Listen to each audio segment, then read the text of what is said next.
Okay, well today's a very historic day. This was our opportunity to sit down with members of First Nations people, but also with the business community and other members of our community, including the school community, to talk about our path to treaty. This is real and this is happening, and the first piece of legislation I'll introduce into the Parliament next week will be our path to treaty bill. It will set up an institute, but also we will set up a committee to oversee this. This is a fantastic step to reconciliation in our state, and it is about truth-telling. The Minister's here, Mick Gooder's here. I want to thank Mick for his extraordinary work, but we need to right the wrongs of the past. We need to work on a bright future together, and it is absolutely imperative that we open the book, unlock the secrets of the past, and do the truth-telling about what happened in Queensland. And some of that history is going to be very confronting, it's going to be very raw, but also it is very real. And this is a very, very significant step and a very historic day for Queensland. I'll hand over to the Minister and Mick to say a few words. You can ask questions on this, and then I'm happy to take any other questions. Thanks. Thank you, Premier. Craig Crawford, Minister for Aboriginal and Torres Strait Islander Partnerships. An incredible day today. Over 500 people joined us here, corporate Queensland, government, opposition members, members of Parliament, and a range of people who have been instrumental in getting Queensland to this point in time. So many people who have been on different reference groups, working parties, different committees to get us to this point. This is absolute groundbreaking. This has never happened in the history of Queensland. We are about to celebrate 200 years of Queensland history. In 2024, the first European settlers arrived at Redcliffe, and in 2025, the first European settlers arrived in Brisbane. So we are about to celebrate a significant anniversary of this state, and what a wonderful opportunity for us to have a formal truth-telling inquiry running at this same time. This is not about blame, this is not about shame, this is about making sure that every single Queenslander understands just exactly who we are, what our background looks like, what the country we come from is, and how we share this incredible land with two of the oldest continuous living cultures with more than 60,000 years. So we're very excited as a government, but we want to work with corporate Queensland, we want to work with all Queenslanders. This is not just about Aboriginal or Torres Strait Islander people, this is all Queenslanders everywhere, and we ask that you come on board. Thank you, Premier. Thanks, Rick. They might have some questions for you, perhaps? See. Thank you. I think today is truly historic, and we're taking these steps all the time to go forward. As I mentioned to the Premier before the event got underway, I grew up in the era of Bjelke-Petersen. I grew up in the era when people like Russ Hens did these awful things in our communities. I grew up in the era when we had protectors still in place. I was a 18-year-old father and had the police turn up to see if our baby was okay. That's the sort of thing that happened in our lifetime. And to come today and listen to our Premier again commit to this is just amazing. And you know, I think my mum and my dad and my people who've passed on, if they could be here today, I'm sure they're up there watching us, they'll be smiling because they fought for this stuff. And finally it's going to become a reality about the truth of this state. I just want to really emphasise something here. The truth is for everyone. We've all got to tell the truth. Healing is for everyone. For people who are wearing a burden of what their forebears might have done, we want to be in a position to say you're liberated from that. And that's why when we talk about treaty being for everyone, it's got to be like that in Queensland. Truth is for everyone, and healing has got to be for everyone. We've got to heal everyone here. And I think once we do that and unburden people of whatever they're carrying, Aboriginal people, Torres Strait Islander people, non-Indigenous people, will take our place rightfully as the best place in Australia, the best place in the world. I've truly reconciled Queensland. Any questions for Mick? Yeah, you mentioned earlier that, and without putting your firstborn child at risk, in the legislation it will say that it must be communities that negotiate the treaty. Can you Yes. just kind of explain that a bit? Well, everything we do is about community. And I've been around politics, Aboriginal politics a long time. I've seen peak bodies take over. Every job I've had when I was at the Human Rights Commission wasn't about saying what I wanted to say, it was about making sure people are heard. Everything I do, the only people you'll hear me talk about is Gungaloo people in Central, that's my mob. So we've taken this view that community have got to negotiate treaty. Now, one of the issues we're going to have is how does community decide what it is? What is the community? So that's why we're taking a long time. I remember the Premier and I talking in an airport one day, and I said, I think we're a fair way from treaties at the moment because we got a lot of things to sort out because of the way people were moved around in this state. So it's going to take a while. The people who helped design this said we don't want a central body interfering at a community level. So we've got to empower communities to take control of their treaties. We don't even know what they're going to put in the treaties. That's got to emerge over time, and that's what the Premier is giving us. A resource to do it, the treaty fund, and then time to do it. There's no deadline. I don't think there's any deadline in the legislation. So we just need to take time and take people with us. How soon do you anticipate we might start seeing some of these truth-telling sessions? Do you imagine this year or next year? How long? We'll be seeing something this year. The interim Truth and Treaty Board are tasked with starting the truth-telling. So I'll just explain. There's three parts to truth-telling. There's the inquiry, which will be formal and will be run along the lines of an inquiry. There'll be local truth-telling where we think communities will emerge and say, we want to tell the truth about what happened here. And the Treaty Institute will also do a bit of truth-telling about, as you design a treaty, you'd want to tell the truth about that particular area. So we think about the three formats of truth-telling. We think we'll start, I don't think we'll get to the formal inquiry this year. Might do, but we'll definitely be starting local truth-telling activities almost straight away as soon as we can get going. We've got resources, we've got people on board now to do that, so I think that's going to be our main focus, is get local people to start. Now, what is the truth of Winton? What is the truth of Taroom? What is in Rockhampton? You know, so that's what I think will happen pretty quick. And when you say there's an inquiry, what's the scope of that? What's going to be looked into? There's an inquiry, and it's typical of legislation. It'll say broad things, and there'll be the minister will set the terms of reference. It's the terms of reference that, as Michael Lavarch says, will do the heavy lifting in describing what the inquiry will do.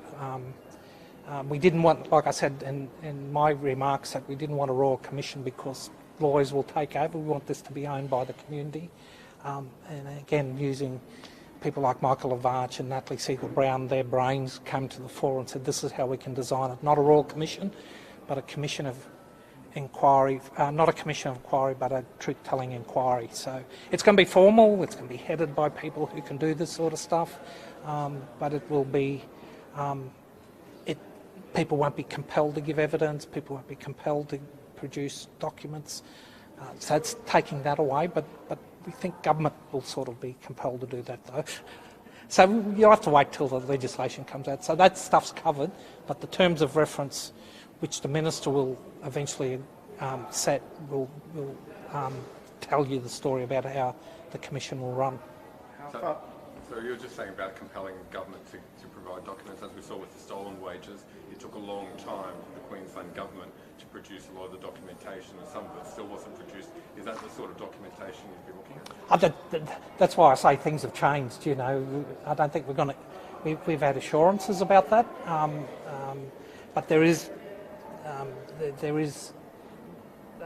sections of the legislation that talk about if the inquiry asks for material to be produced, it's got to be produced.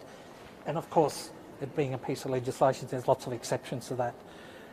But generally, we take it on faith, on face value, that the government has always said we will open up our archives, we'll open up things like birth, death, marriage registers, the library. We call them our memory organisations. They hold the memory of Queensland. We will want access to that, and our body is actually working with those. I think in the next couple of weeks we have our second meeting with those organisations about how can they go and support not only the formal inquiry but local truth-telling. The library about 2 years ago did a report on the Queensland Native Police, which was one of the most brutal parts of Australia's colonisation here in Queensland. That's out there now. We expect more of that stuff to be done. People commissioning work on native police and all. That's been done, but there's other parts that we'd want to look at. Mick, how far back are we talking? You mentioned Joe Bjelke-Petersen. I mean, are we just looking at colonial era racist crimes? Are we talking crimes of the present day? Or is there a cut-off point in history that the truth-telling stops at? Well, one of the issues we had to discuss, and it came up talking about amnesties and all that. Now, we're looking at historic stuff. That's what the inquiry will do, look at the historic actions in Queensland. So we don't see the need to give amnesties, or as you do in a Royal Commission, people can come and give evidence without being feared of being prosecuted, because our thoughts at this stage, although it's got to be settled in the terms of references, it's historic stuff. Like my family on my dad's side was involved in the Hornabank massacre, where 12 people got killed in a raid by people. Repercussions went on for about 35 years, mind you, but we will know the truth of that. But Yemen people, we've got to put our hands up and say we were involved with that. Now, there's nothing about that would require an amnesty or whatever you call it from prosecution, because those people are gone. So we don't see it being contemporary, looking into the failings of the child protection system or the justice system. We see it as historic. How we frame that is going to be a bit of a challenge, but that's the thoughts of what we've always described truth-telling as historic stuff. And being historic, will you be going back to British colonial records as well? Absolutely. So you'll be going to the British government and saying we want your records? I think, Premier, the British... The British Library. Yeah. I read them. I read some of them. So I think, I can't say for sure, so don't hold me to it, but I'm pretty sure the British people have met with us. Not with us, but... British consulate have already Yeah. committed. So does that then exclude, I guess, things that have happened in more recent history, for example, like on Palm Island? I think, look, I don't want to get into too much here, but I think I did a Royal Commission in the Northern Territory, and there's clauses there that says if there are other inquiries and that sort of stuff, you shouldn't inquire into it. Now, as I understand it, there's been action taken in Palm Island that's been settled. I could imagine someone writing about it, but I don't know whether there's more to prosecute in that area, because it's already been settled with an inquiry. And a court case, there's been a settlement, so I'm not sure whether that would be worth looking at again.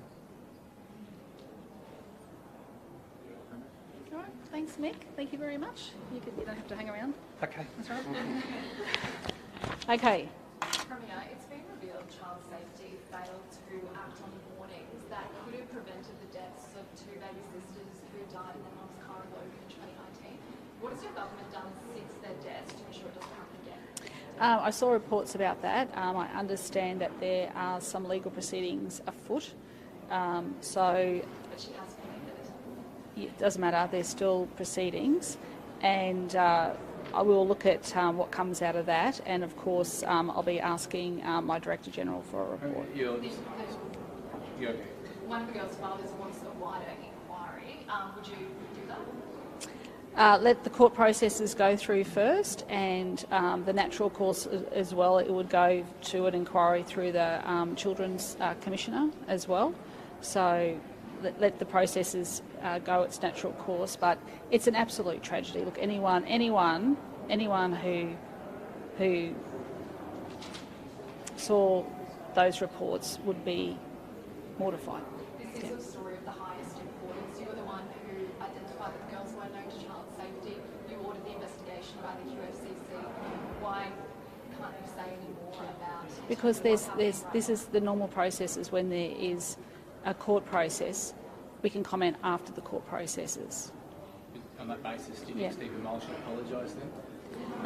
I'm not commenting on those matters, as there is a current appeal that is afoot. So I'm not commenting at all in relation to that case today. Were his comments appropriate? No, I will comment further when the appeal is finalised. In 2013, Campbell Newman said that the judiciary should start realising what the community wants and act accordingly. You called for him to make an apology and said our courts are in crisis. The Premier doesn't understand the separation of power.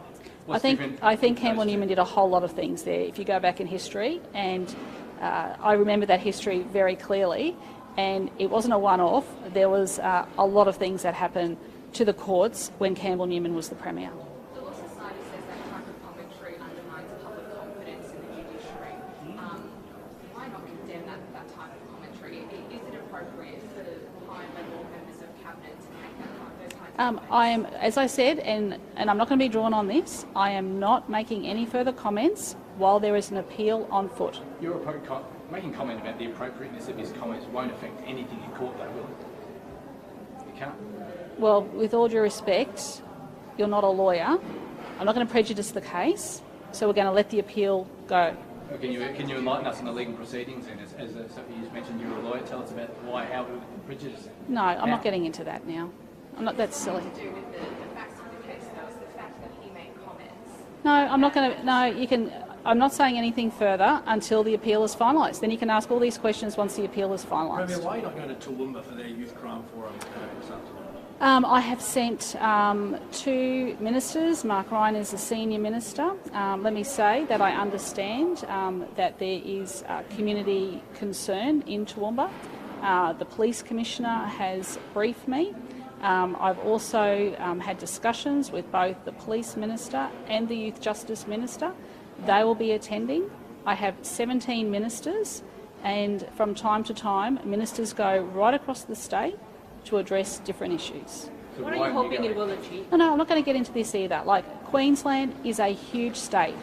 I have a big job, and I will be going to Toowoomba in the near future. So do you think the criticism of because you have been criticised by the local paper and the opposition for not going, do you think that criticism is unfair? I understand there is community concern. I'm looking forward to hearing the outcomes of the meeting. I've had a thorough briefing from the Police Commissioner. I think it's very important that the people that are attending the briefing hear directly from the Police Commissioner about the frontline responses in Toowoomba. I'm also sending 2 ministers to attend as well. More broadly on your reforms to be introduced next week, there's still some criticism over a lack of consultation. Are you happy with the process, how it's unfolded? Lots of work is happening between now and the introduction into Parliament, and I'll have further things to say about that after Cabinet on Monday. Will some of those groups, like Law Society, yes, they will. To Parliament? Yes, no, they'll have time once it's introduced. Premier, your government is And leading some will be, there will be some early consultation, and there has actually been some preliminary consultation of 192 submissions, feedback on the web base that was put out. Premier, your government is leading a crackdown on youth crime that we know will disproportionately send Indigenous kids into detention at the same time as you're talking about treaty with Aboriginal people. Does one contradict the other? Look, thank you. That's a fair question, and I see treaty as being very important. I also see the issues of making sure that young people that do commit crimes do have a pathway to leaving prison and getting a job, a pathway to a job. I've been having numerous discussions with a lot of people behind the scenes about all of these issues and different programs that organisations are running, and I have been sitting down speaking with different representatives about all of these issues, and that is actually all coming together for our introduction of these laws into Parliament. Also too recognising that you know, over 80% of young people that come into contact with the criminal justice system do get some early intervention and prevention programs. So that is a good thing. What we are looking at now is how do we strengthen our NGOs, our non-government organisations, to focus on that 17%. And these are your serious repeat offenders. And the community is concerned. I am concerned about these serious repeat offenders. That's why we are introducing these measures into the Parliament. Do you expect those measures will reduce either the size of that cohort of recidivist offenders and the number of offences they are charged? Well, in relation to scaling up non-government organisations, I think that is a missing link. There are some people out there doing some great work. I'm speaking with some of them about how they can expand, what more they can do. There are a lot of good people out there, youth justice workers, social workers, working with these young people, getting them traineeships, getting them into work. There are some great success stories. But the community is right when they are concerned about some of these serious repeat offenders, as I am as well. I share their concerns, and that is why we are acting. Mobilisers, you talked about the trial. If that goes ahead, what do you think the future of engine immobilisers could look like in Queensland? Yeah, and look, I acknowledge it's a very good story that was run last night. It's technology that a lot of people aren't familiar with. It's technology that I think can be utilised more, and that's why we've got money set aside for that. That cohort's gone from 10% to 17% on your watch. Does that show that these reforms aren't effective if we're having this increased cohort of repeat young offenders? No other government has put over $800 million into tackling these issues. It is a very complex issue. These serious repeat offenders are unfortunately, and the police, basically, you can ask the police, they basically know who they are in the community, and they are working as hard as they can to watch them and to work out what supports that they can get. Do you accept, though, that the government has had a planning failure by being warned 2 years ago about the law changes could lead to more kids in the watch houses, and that is what we're seeing, and there is no more of them in detention while there's a crackdown happening? No, there's a whole lot of work there's a whole lot of work happening. As I said, there'll be more revealed next week. Watch this space. Is there a short-term plan to remove them from the watch houses? Well, I don't think anyone wants to see young people in watch houses, but I tell you what, the community doesn't want to see these serious repeat offenders on the street repeat offending. So I'm serious about it, and we are going to be talking about this at length next week. We're told you haven't been to Toowoomba, according to your diary, in a year since World Camp opened. Is that accurate, or have you been back there since? Tim, in case you haven't noticed, Queensland is a very big state. Okay, there are some communities that I haven't been to as Premier. It is a big state. I try to get to as many places as I possibly can, and you know, go and compare my diary to Campbell Newman's diary. I travel a lot. I try to get out to people as much as possible. I am planning to go to Toowoomba in the near future, and I will keep to my promises. Thank you.